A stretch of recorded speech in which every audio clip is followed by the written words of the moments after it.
देश की न्याय प्रणाली में आज से ऐतिहासिक बदलाव। भारतीय न्याय संहिता, भारतीय सुरक्षा संहिता और भारतीय साक्ष्य अधिनियम आपराधिक कानून हुए लागू।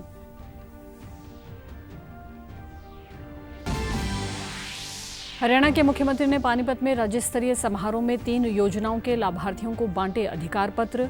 100 करोड़ की इन योजनाओं में 86,000 लोगों को होगा लाभ।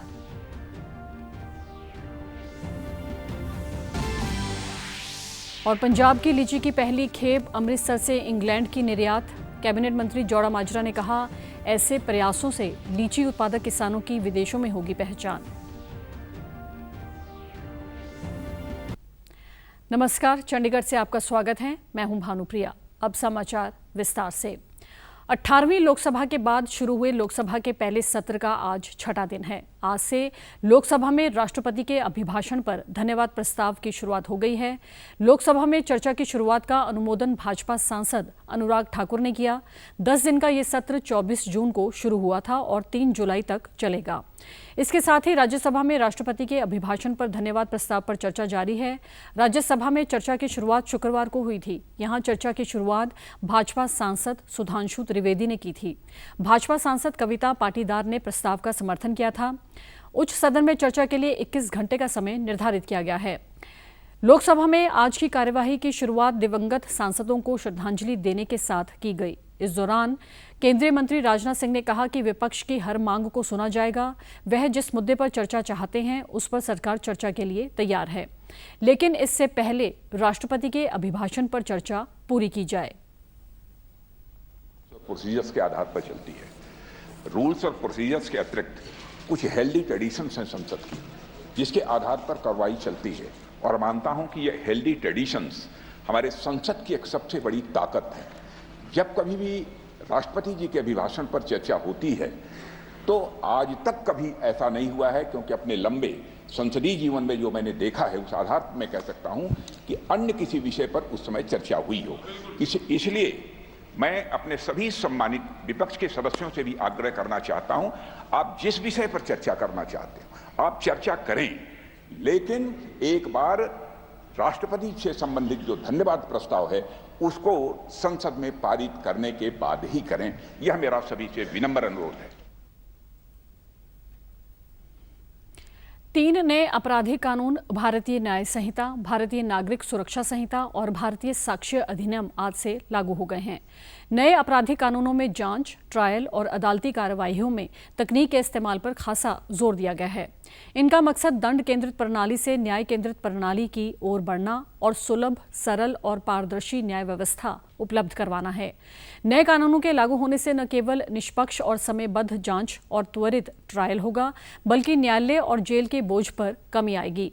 सरकार ने इस बारे में राज्यों और केंद्र शासित प्रदेशों के साथ नियमित बैठकें की हैं। नए कानूनों को लागू करने से संबंधित प्रौद्योगिकी, क्षमता निर्माण और जागरूकता सृजन के लिए पूरी तरह से तैयार हैं। नए कानूनों के बारे में पुलिस और जांच प्राधिकरणों को समुचित प्रशिक्षण दिया गया है।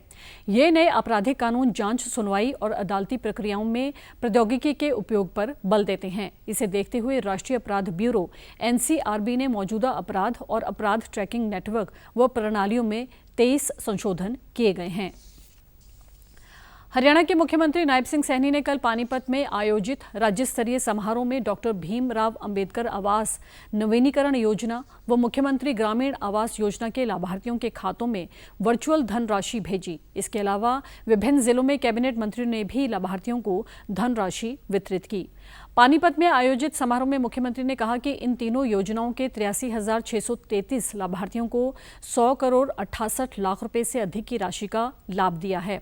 उन्होंने कहा कि केंद्र व हरियाणा की डबल इंजन की सरकार असल मायने में गरीब हितैषी है और गरीब को आर्थिक रूप से मजबूत व सशक्त बनाने की दिशा में लगातार कार्य कर रही है। हरियाणा सरकार मिलकर के गरीबों के हित के लिए, उनकी मजबूती के लिए काम कर रही है। मुझे ये बताते हुए आज बड़ी खुशी हो रही है कि 2014 से पहले जो ये कांग्रेस की सरकार हुआ करती थी, इस सरकार में योजनाओं का लाभ उनके खाते में सीधा नहीं जाता था। मैं सभी को आज उनके खाते में यहां से एक क्लिक से वहां पैसा पहुंचा है। मैं उन सबको बहुत बहुत बधाई और शुभकामनाएं मैं देता हूं। इसी तरह फरीदाबाद में आयोजित जिला स्तरीय समारोह में केंद्रीय राज्य मंत्री कृष्णपाल गुर्जर ने डॉक्टर भीमराव अंबेडकर आवास नवीनीकरण योजना के लाभार्थियों के साथ सामाजिक सुरक्षा पेंशन योजना के लाभार्थियों को कार्ड वितरित किए। इस मौके पर उन्होंने कहा कि प्रदेश सरकार समाज के हर वर्ग के लिए योजनाएं चला रही है, जिनका पैसा सीधा लाभार्थियों के खातों में भेजा गया है। वहीं गुरुग्राम में कैबिनेट मंत्री संजय सिंह ने लाभार्थियों को विभिन्न योजनाओं के कार्ड वितरित किए। भारतीय जनता पार्टी की सरकारें जो कहती हैं उसको करके दिखाती हैं, और इसलिए तीसरी बार लगातार 62 साल के बाद ये इतिहास बना है कि तीसरी बार कोई देश का प्रधानमंत्री लगातार बना है, वो नरेंद्र मोदी है। केंद्रीय ऊर्जा और आवास एवं शहरी मामले मंत्री मनोहर लाल के प्रयासों से हरियाणा में जल्द ही कचरे से चारकोल बनाने वाले प्लांट यानी ग्रीन कोल प्लांट स्थापित किए जाएंगे। इस प्लांट के लिए एनटीपीसी विद्युत व्यापार निगम लिमिटेड और हरियाणा सरकार के बीच जल्द ही समझौता ज्ञापन पर हस्ताक्षर किए जाएंगे। गुरुग्राम, मानेसर और फरीदाबाद में प्लांट स्थापित करने के बाद इस पहल का विस्तार प्रदेश के अन्य शहरों में भी किया जाएगा। कल नई दिल्ली में केंद्रीय मंत्री मनोहर लाल की अध्यक्षता में हुई बैठक में इस संयंत्रों को क्रियान्वित करने के लिए चर्चा की गई। बैठक में शहरों में लगातार बढ़ते ठोस कचरे से निजात पाने के लिए योजना बनाई जा रही है। बैठक के दौरान केंद्रीय मंत्री ने निर्देश दिए कि हरियाणा के विभिन्न जिलों में हरित कोयला परियोजनाएं स्थापित करें। नगर निगम आयुक्त डॉक्टर नरहरि सिंह बांगड़ ने बताया कि नगर निगम ने पहले ही इस प्रक्रिया को शुरू कर दिया है और NVPNL अधिकारियों के साथ गुरुग्राम में कुछ साइट्स दिखाई हैं। पंजाब के बागवानी मंत्री चेतन सिंह जौड़ा माजरा ने बागवानी विभाग द्वारा कृषि व प्रसंस्कृत खाद्य उत्पाद निर्यात विकास प्राधिकरण यानी अपेडा के सहयोग से राज्य के पहाड़ी जिलों पठानकोट, गुरदासपुर और होशियारपुर की लीची की पहली खेप को ऑनलाइन विधि से हरी झंडी देकर इंग्लैंड के लिए रवाना किया। इस मौके पर उन्होंने कहा कि पंजाब में कुल 3,250 हेक्टेयर क्षेत्र में लीची की खेती की जाती है और इसकी पैदावार करीब 13,000 मीट्रिक टन होती है। उन्होंने कहा कि पठानकोट, गुरदासपुर और होशियारपुर जिलों में लीची के लिए अनुकूल वातावरण होने के कारण यहाँ की लीची का प्राकृतिक गहरा लाल रंग है और मिठास अन्य राज्यों की तुलना में बहुत अच्छी है। कैबिनेट मंत्री ने कहा कि आने वाले समय में बागवानी विभाग व अपेडा के सहयोग से बागवानी की अन्य फसलों को भी विदेश भेजने का प्रयास किए जाएंगे। मानसून में साफ सफाई और स्वच्छता संबंधी जागरूकता बढ़ाने के लिए आज चंडीगढ़ नगर निगम की ओर से सफाई अपनाओ बीमारी भगाओ अभियान के तहत स्वच्छता मार्च निकाला गया। इस स्वच्छता मार्च को पंजाब के राज्यपाल और यूटी प्रशासक बनवारी लाल पुरोहित ने हरी झंडी दिखाकर रवाना किया। इस मौके पर प्रशासक के सलाहकार IAS अधिकारी राजीव वर्मा ने कहा कि ये अभियान 1 जुलाई से 31 अगस्त तक चलेगा। इस पहल का उद्देश्य निगम की तैयारियों और लोगों में जागरूकता को बढ़ाना है ताकि बारिश के दौरान होने वाले स्वास्थ्य जोखिमों और चुनौतियों से निपटा जा सके। उन्होंने समाज सेवी संस्थाओं, NGO और लोगों से सहयोग की भी अपील की। 31 अगस्त तक सभी डिपार्टमेंट जो कि सफाई के लिए प्रतिबद्ध हैं, उन सभी डिपार्टमेंट के कोऑर्डिनेशन से ये अभियान लॉन्च किया गया है। तो इसमें हम सबको डिपार्टमेंट्स के साथ सारी जितनी हमारी NGOs हैं, सारी जितनी सिविल सोसाइटी ऑर्गेनाइजेशन है और सभी सिटीजन से उनसे मेरी ये गुजारिश है कि इसमें अपना जो है बहुमूल्य सहयोग दें। इस मौके पर निगम कमिश्नर अनंदिता मित्रा ने कहा कि बारिश में जल भराव व बाढ़ के अलावा कई तरह की बीमारियों की भी शुरुआत हो जाती है, इसलिए निगम ने सभी विभागों के सहयोग से इन्हें रोकने के लिए मिशन मोड में अभियान चलाया है, जिसे स्वच्छता अपनाओ बीमारी भगाओ का नाम दिया गया है। शुरू किया है सफाई अपनाओ बीमारी भगाओ।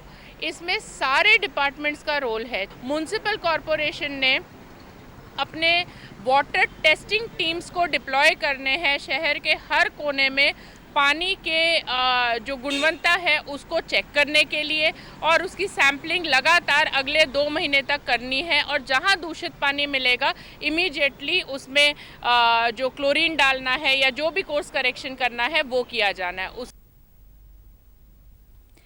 चंडीगढ़ के टैगोर थिएटर में कल चंडीगढ़ संगीत नाटक अकादमी की ओर से 7 दिवसीय समर थिएटर फेस्टिवल के 7वें और अंतिम दिन रशियन उपन्यास से तैयार नाटक द फर्स्ट टीचर का मंचन किया गया। इस मौके पर पंजाब के राज्यपाल और चंडीगढ़ के प्रशासक बनवारी लाल पुरोहित मुख्य अतिथि के रूप में उपस्थित हुए।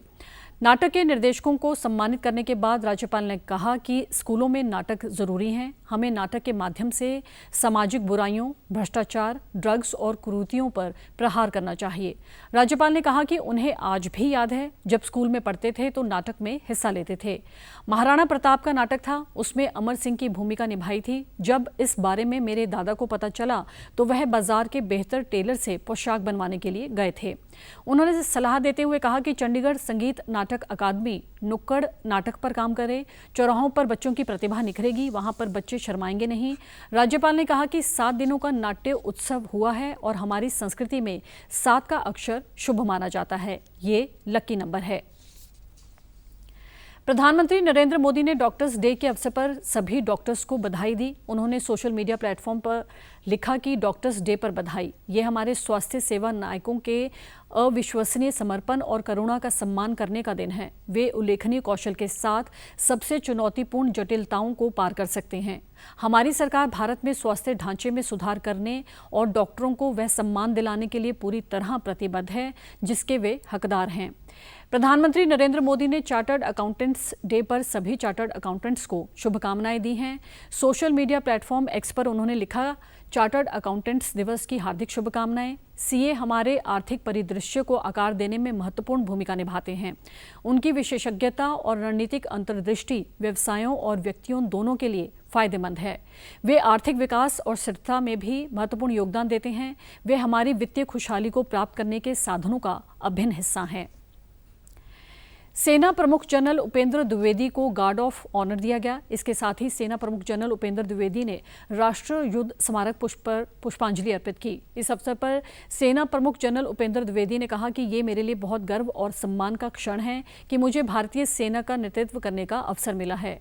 30वें सेना प्रमुख के रूप में उन्होंने कार्यभार संभाला। इस अवसर पर उन्होंने कहा कि आज वैश्विक समीकरण बदल रहे हैं और हमें न केवल इस दिशा में आगे बढ़ने की जरूरत है बल्कि सुधार करने की भी जरूरत है। इसके साथ ही उन्होंने कहा कि आज भारतीय सेना आधुनिकीकरण की राह पर आगे बढ़ रही है। इसके लिए भारतीय सेना स्वदेशी पहल को प्रोत्साहित करेगी और अधिक से अधिक स्वदेशी युद्ध प्रणालियों और उपकरणों को शामिल करने के लिए प्रयासरत रहेगी। यह अत्यंत गर्व और सम्मान का अवसर है कि मुझे भारतीय थल सेना का नेतृत्व करने का सौभाग्य प्राप्त हुआ है। आज वैश्विक समीकरण बदल रहे हैं, वर्तमान दौर की लड़ाइयाँ नया रूप ले रही हैं और हमें न केवल इस दिशा में अग्रसर रहने की ज़रूरत है बल्कि सैनिकों के अत्याधुनिक हथियारों और टेक्नोलॉजी से लैस कर युद्ध पद्धति और रणनीतियों को बेहतर करने की भी आवश्यकता है। इसके लिए इंडिजिनस इनिशिएटिव्स को प्रोत्साहित करेगी और ज़्यादा से ज़्यादा स्वदेशी वॉर सिस्टम्स और इक्विपमेंट को शामिल करेगी। नेशनल टेस्टिंग एजेंसी ने नीट यूजी री एग्ज़ाम का रिजल्ट घोषित कर दिया है। एनटीए ने 1563 स्टूडेंट्स को दोबारा परीक्षा देने का मौका दिया था। 1563 में से 813 छात्र ही 23 जून को हुई पुनः परीक्षा में शामिल हुए थे। इन छात्रों के संशोधित कार्ड जारी कर दिए गए। नीट यूजी री एग्ज़ाम के लिए उपस्थित होने वाले छात्र एनटीए के आधिकारिक वेबसाइट exam.nta.ac.in पर अपने रिजल्ट चेक कर सकते हैं। दरअसल पेपर लीक और अनियमितताओं के कारण नीट यूटी 2024 जांच के दायरे में है। मॉनसून पूरे देश में आ चुका है। कहीं तेज तो कहीं रुक रुक कर बारिश का सिलसिला जारी है। मौसम विभाग के मुताबिक सौराष्ट्र और कच्छ, गुजरात, महाराष्ट्र, कोंकण एवं गोवा, पूर्वी राजस्थान, पंजाब, पश्चिम और पूर्वी उत्तर प्रदेश, तटीय आंध्र प्रदेश और बिहार, हरियाणा, चंडीगढ़, दिल्ली, हिमाचल प्रदेश, उत्तराखंड, नागालैंड, मणिपुर, मिजोरम और त्रिपुरा, पश्चिम बंगाल, सिक्किम में भारी बारिश होने के पूरे आसार हैं। मौसम विभाग ने पूर्व उत्तर के कुछ राज्यों के लिए बाढ़ का अलर्ट भी जारी किया है। साथ ही उत्तराखंड के लिए भी मौसम विभाग ने 3 जुलाई तक मूसलाधार बारिश की चेतावनी जारी की है। आईएमडी के अनुसार आने वाले पूरे सप्ताह दिल्ली में बारिश का दौर चलता रहेगा। मौसम विशेषज्ञों ने बताया कि हरियाणा व दिल्ली में मानसून की सक्रियता धीमी पड़ गई है। अब 5 जुलाई तक अच्छी बारिश होने की उम्मीद है। कल उमस बढ़ने से लोगों को परेशानी का सामना करना पड़ा, जबकि तापमान 40 डिग्री तक दर्ज किया गया। मौसम विभाग ने चंडीगढ़ में आज से तेज बारिश की संभावना जताई है। सुबह से चंडीगढ़, पंचकुला और मोहाली में घने बादल छाए रहे।